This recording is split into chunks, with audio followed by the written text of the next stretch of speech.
để chào đón ngày lễ Giáng sinh, lớp 2A2 chúng tớ sẽ gửi tới các bạn một bài hát mang tên Tiếng Chuông Ngân. Các bạn cùng lắng nghe nhé.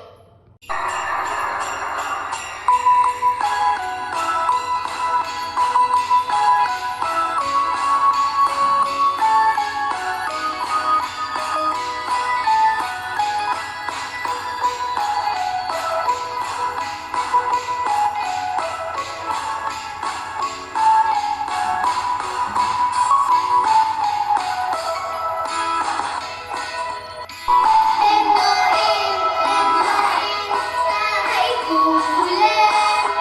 Đêm Noel,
ở đêm ta xin ở chân non hòa mình cho chân thế.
Tập thể lớp 2A2 xin chúc các bạn một Giáng sinh vui vẻ, an lành bên gia đình.